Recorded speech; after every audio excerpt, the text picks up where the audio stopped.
அப்படி ஒரு பாட்டி வந்து எங்ககிட்ட 2 மாசம் இருந்தாங்க. 2 மாசம் இருந்துட்டு மகன் வந்த உடனே அவர் வந்த 2ஆம் நாளே நான் எங்க அம்மாவை கூட்டிட்டு போறேன்னாரு. நான் மாட்டேன்னு சொல்ல முடியுமோ?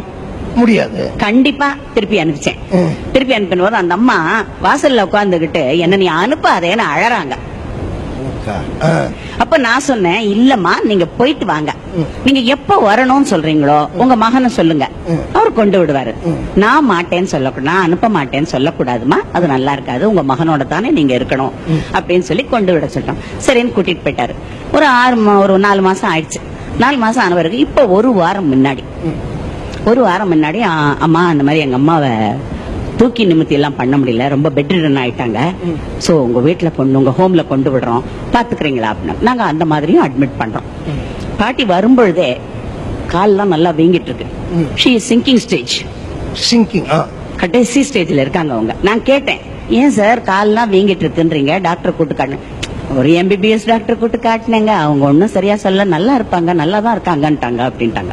சோ அப்புறம் பிறகு நாங்க என்ன பண்ண எங்க காப்பகத்துல சேர்த்துட்ட 3ஆவது நாள் எனக்கு ரொம்ப சந்தேகமா இருந்தது. நான் 13 வருஷமா நடத்துறதுனால சின்ன சின்ன அனுபவங்கள்னால அந்த அம்மா இன்னும் 2 நாள் கூட இருக்க மாட்டாங்கன்னு எனக்கு தெரிஞ்சது.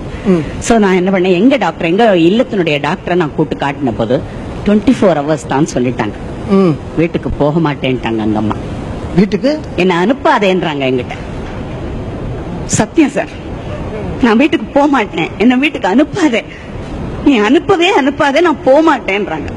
நான் சொன்னேன், இல்லம்மா நீங்க வீட்டுக்கு போங்க, கொஞ்சம் உடம்பு ஜாஸ்தியா இருக்கு, மகள் எல்லாம் திருநெல்வேலில இருந்து அங்க நீங்க இதெல்லாம் வந்திருக்காங்க பாக்குறதுக்கு, எல்லாரும் கிட்ட இருந்து செய்வாங்க, நீங்க அங்க இருந்தா உங்களுக்கு இன்னும் கொஞ்சம் சௌரியம் தான். என்ன அனுப்பாத தாயி, என்ன அனுப்பிடாத தாயி, நான் போகல. சோ இதை நான் எப்படி அந்த மகன்கிட்ட நான் கன்வே பண்ண முடியும்? முடியாது. அப்போ அவர் என்ன பண்ணாரு, வந்தாரு, என்ன சொன்னாங்க டாக்டர்னு கேட்டாரு. நான் இந்த மாதிரி 24 hours சொல்லிட்டாங்க, நீங்க என்ன பண்ண போறீங்கன்னு. நாங்க கூட்டிகிட்டு போயிடுறாங்க. பேரன், மகன், மருமகள், 3 மகள்கள், 2 மருமகன்கள், எல்லாரும் வந்தாங்க. இழுத்து நல்ல தலையில இருந்து கால் வரைக்கும் போத்திக்கிட்டாங்க சார். தலை வரைக்கும் போத்திக்கிட்டாங்க. கண்ணை திறக்க மாட்டேன்றாங்க. சரி, அதுக்கப்புறம் என்ன பண்ணாங்க, மகளும் மருமகளும் துளசி தண்ணி கொஞ்சம் ஊத்துறோம். ஊத்துங்க. துளசி தண்ணி ஊத்துறோம்னா வாயில ஊத்துறோம், கொஞ்சம் இது பண்ணுங்க, நீங்க அலோவ் பண்ணுங்க அப்படின்னு சொல்லி சொன்னாங்க. அலோவ் பண்ணுங்கன்னு உடனே நான் சொன்னேன், தாராளமா ஊத்தி பாருங்க. மருமக கெஞ்சுறாங்க, மகன் கெஞ்சறான், பேரன் கெஞ்சறாங்க, மக கெஞ்சரா, வாயே திறக்காத நல்லா இழுத்து போர்வை எடுத்து வாய் பக்கம் மூக்கு வரைக்கும் மூடிக்கிட்டாங்க சார். சோ அப்ப நான் என்ன பண்ணேன், சார் கொஞ்சம் இருங்க, தொண்டைக்காயிருதுன்னு தானே நீங்க ஃபீல் பண்றீங்க, நான் வேணா கேட்டு பாக்குறேன், நீங்க யாராவது ஊத்தலாம் அப்படின்ட்டு நான் சொன்னேன். நான் கையில பால் ஹோம்ல இருந்து கிச்சன்ல இருந்து எடுத்துட்டு போய், அம்மா நான் வந்திருக்கேம்மா, கொஞ்சம் வாயை திறங்க, பால் வாயில கொடுறேன், தொண்டை காஞ்சு போயிடும், ரொம்ப நேரமா வாய் திறந்துகிட்டே இருக்கீங்க நீங்க அப்படின்னு. நம்ப மாட்டீங்க சார், போர்வை அப்படியே எடுத்துட்டு வாயை நல்லா திறக்கிறாங்க சார். நான் பால் ஊத்தினேன், மடமடன்னு சாப்பிடுறாங்க. அத்தனை பேர் மூஞ்சியும் செத்து விழுது சார். இதுல எங்க இருக்கு சார் குடும்ப பாசம்?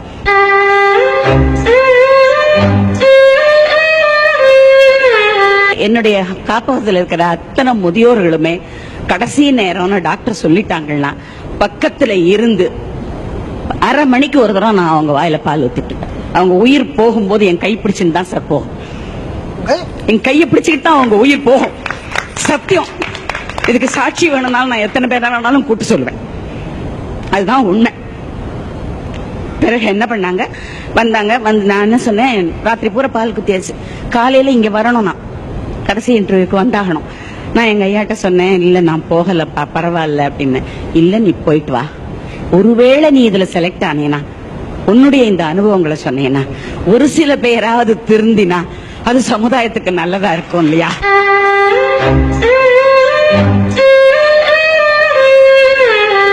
இன்டர்வியூல உட்கார்ந்துருக்கேன் சார், என்னால உட்கார முடியல சார்.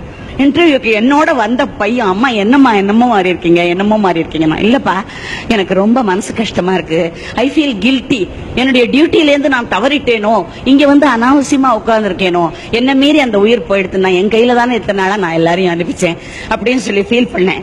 உடனே அந்த பையன் அவனுடைய செல்லை கொடுத்து எங்க வீட்டு நம்பரை போன் பண்ண, நான் போன் பண்றேன், 10 நிமிஷம் ஆறுது பாட்டி போய், அதனால தான் நீ இவ்வளவு வருத்தப்பட்டிருக்க அப்படின்னு எங்க ஐயா சொன்னாரு.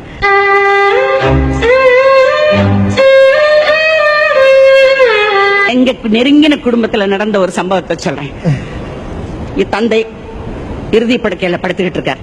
குழந்தைகளுக்கு சேர வேண்டிய சொத்தெல்லாம் பங்கு பிரிச்சாச்சு. வில் காப்பி அட்வொகேட்டுக்கிட்டே இருந்து வரணும், அவ்வளவுதான். 50 வருஷமா அப்பாவும் அம்மாவும் குடும்பம் நடத்திருக்காங்க. அந்த 50 வருஷத்து கணவனை இழக்க போற அந்த மனைவி. அப்போ வெளியில போயிட்டு வந்தார் பையன். வந்த உடனே அம்மா என்ன சொன்னாங்க, பாருடா பெட்ஸ்வோர் வந்துருச்சுடா, பெட்ஸ்வோர் வந்துருச்சு, கிடப்புன்னு வந்துருச்சு அப்படின்னு சொல்ல போது ஒரு அடி நாந்தார். ஐயோ, வில் காப்பி வந்துதா இல்லையா, உயில் காப்பி வந்ததா இல்லையான்னு கேட்டாரு.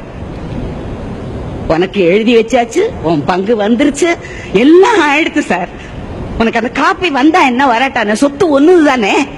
ஒரு அந்த 50 வருஷம் வாழ்ந்த அந்த தாய் தன்னுடைய கணவனை இழக்க போறா. அம்மா போய் நான் ஓடி போய் டாக்டர் கூட்டினரமா, இல்லாட்டா பவுடர் போட்டு விடுறேம்மா, ஏதாவது செய்யறேம்மான்னு சொல்லியிருந்தா அந்த தாயோட மனசு எவ்வளவு சந்தோஷப்பட்டிருக்கும் சார். எங்க இருக்கு சார் அன்பும் பாசமும்?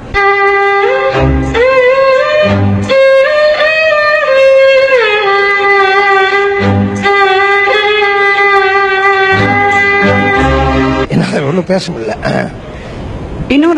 இன்னொரு கொடூரமான சம்பவம் தெரியுமா? தாலி வாங்குறதுன்னு ஒண்ணு உண்டு இல்லையா, கணவன் இறந்தாக்க தாலி வாங்குறதுன்னு ஒண்ணு உண்டு இல்லையா. அது பிராமண சமுதாயத்துல மகன் தான் வாங்குவோம், ராத்திரி 12 மணிக்கு தான் வாங்குவோம். மற்ற சமுதாயத்துல எப்படின்றது எங்களுக்கு தெரியாது. அப்படி வாங்குற பொழுது 50 வருஷமா கூட இழந்த கணவன் கட்டின தாலிய கழட்டும் பொழுது ஒரு தாய்க்கு எப்படி இருந்திருக்கும், அந்த மனைவிக்கு எப்படி இருந்திருக்கும் மனசு, எத்தனை பிளாஷ்பேக்ஸ் போயிருக்கும், எத்தனை வருத்தங்கள் இருந்திருக்கும். ஆனால் பையன் தான் தாலி வாங்கணும் இல்லையா, கையில பால் விட்டு பால்ல போடுவாங்க, கையில வாங்கணும்.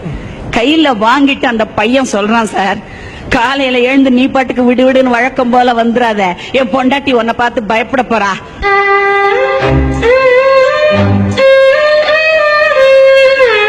அந்த தாயுடைய உணர்ச்சியை புரிஞ்சுக்காத பையன் இருக்கிற வரைக்கும் குடும்பத்துல எங்க சார் அன்பும் பாசமும் இருக்கு?